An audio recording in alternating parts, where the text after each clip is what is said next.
Just leave quietly and no one gets hurt, Amber said, blocking my way to the kitchen door. She tapped her nails on the counter, my counter, while wearing my husband's favorite perfume. I took a sip of coffee, hiding the fact that my hands were shaking. Are you threatening me in my own house, Amber? Don't be dramatic, Olivia.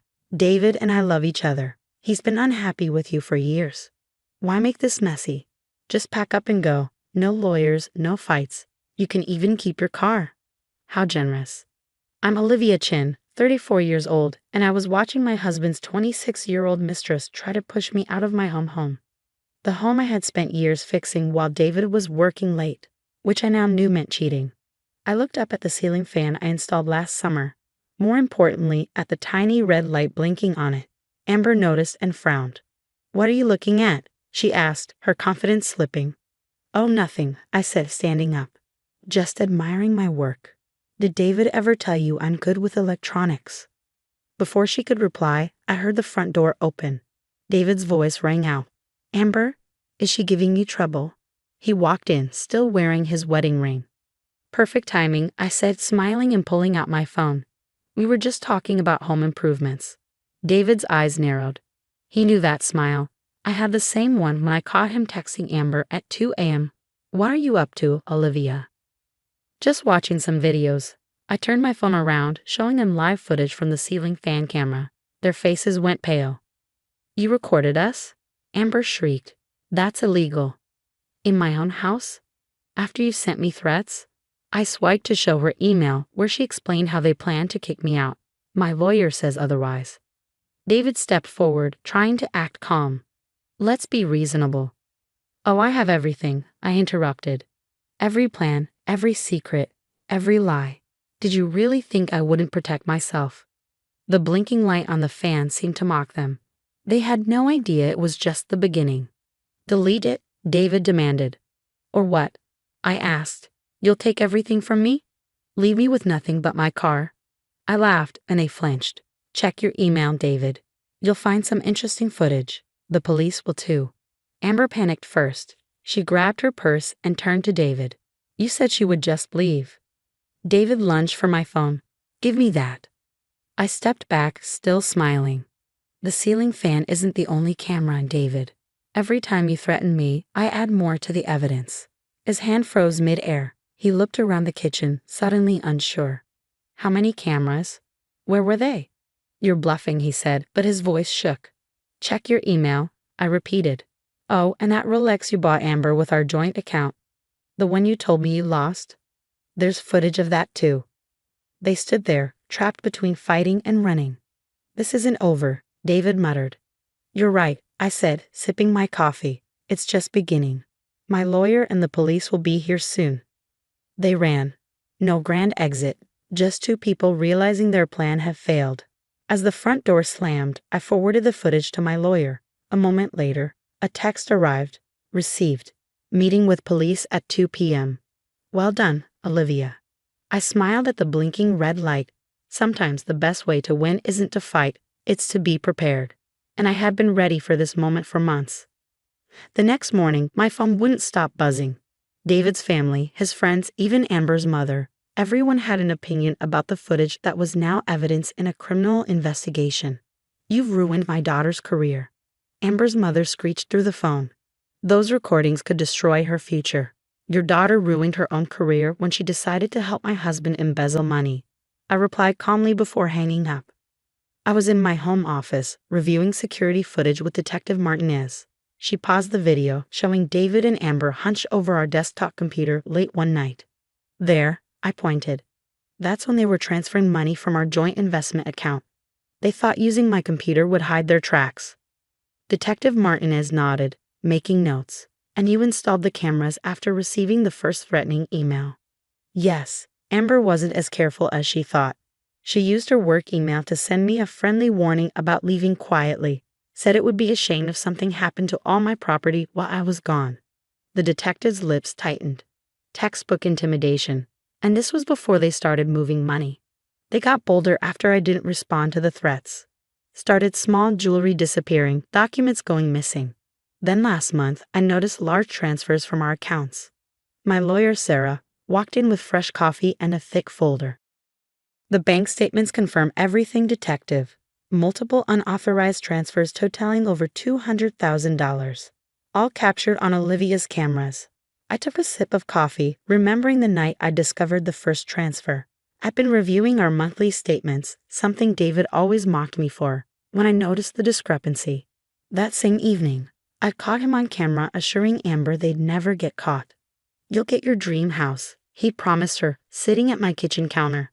"Once we clear out the accounts and force Olivia out, everything will be perfect." Perfect. The word echoed in my mind as I watched them plot to destroy my life. My phone buzzed again. David this time. I showed the screen to Detective Martinez before answering on speaker. "Olivia."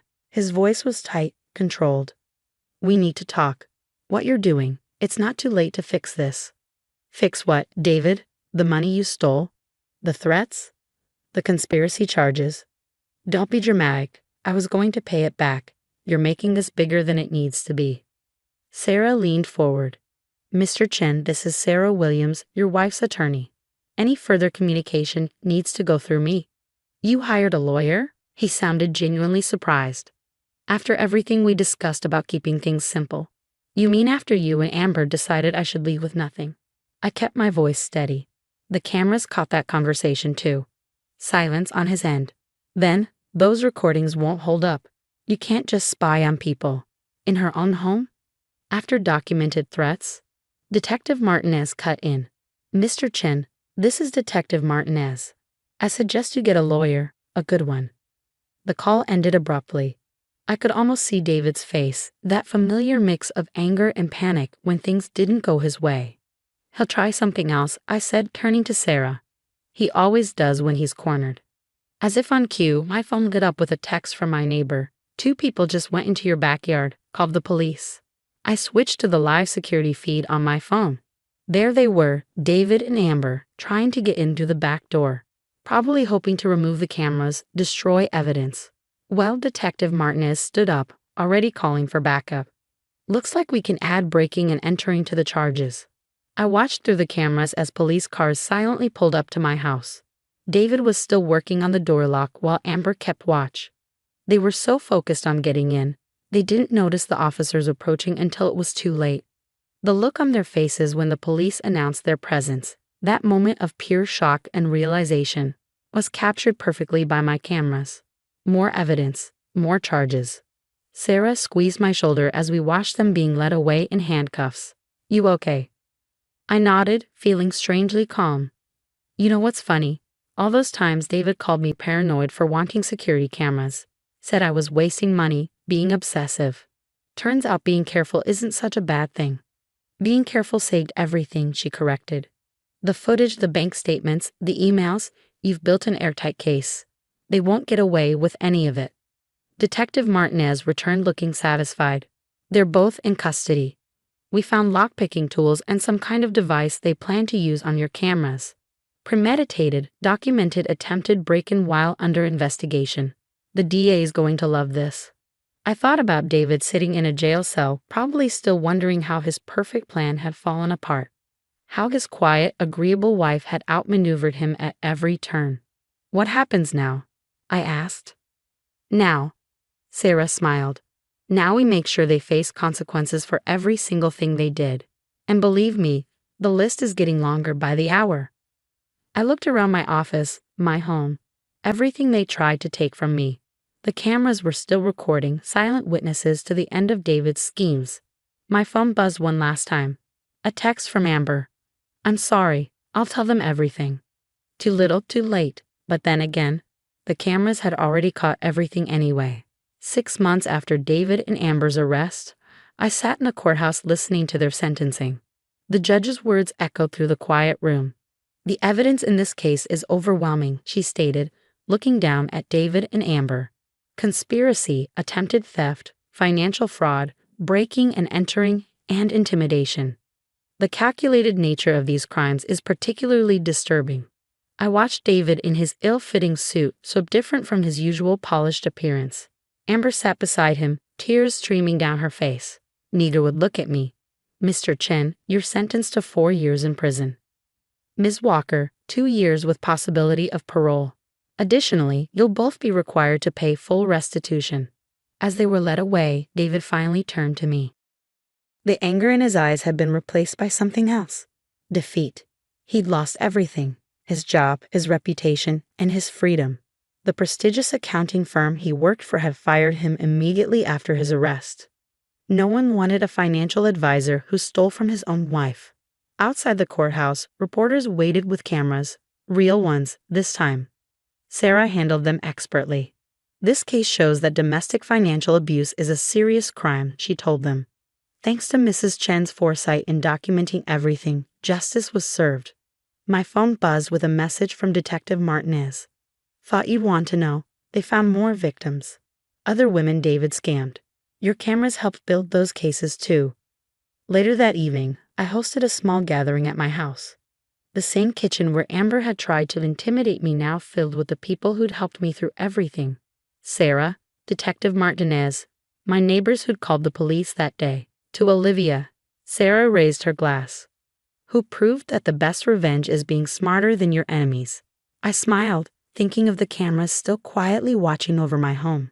I decided to keep them, not out of fear, but as a reminder. Sometimes the best protection is simply paying attention. You know what David said in his final statement to the judge? Detective Martinez asked, sipping her wine. He claimed he never thought you'd fight back.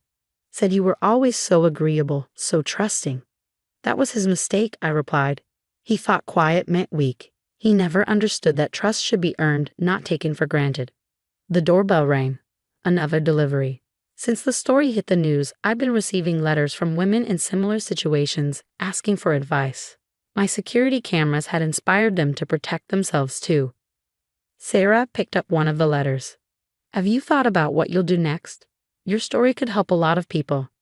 I had thought about it. The last 6 months had changed me. I wasn't just a survivor of David's schemes. I was stronger, wiser, and ready to help others. Actually, I said, I'm starting a consulting business, teaching women about financial security, documentation, protecting themselves. Turns out there's a real need for it. From victim to advocate, Detective Martinez nodded approvingly. Perfect. As my friends chatted and laughed, I looked up at the ceiling fan, the first camera that had changed everything. Its red light still blinked steadily, but it no longer represented fear or betrayal. Now it was a symbol of empowerment. My phone buzzed one last time. A text from an unknown number. Mrs. Chen, I'm one of the women your ex-husband scammed. Thank you for stopping him. You've given us all hope. I smiled, typing back, stay strong. Document everything. And never let anyone tell you to leave quietly. The cameras caught this moment too, me surrounded by friends, building a new life from the ashes of David's betrayal. But this footage wasn't evidence of crimes. It was proof that sometimes the happiest endings come after you stand your ground. Sarah raised her glass again. To new beginnings. To new beginnings, we echoed, and to security cameras. Laughter filled my kitchen, replacing the memories of threats and schemes. David and Amber were facing justice, and I was free to write my own next chapter. Sometimes the best revenge isn't running away.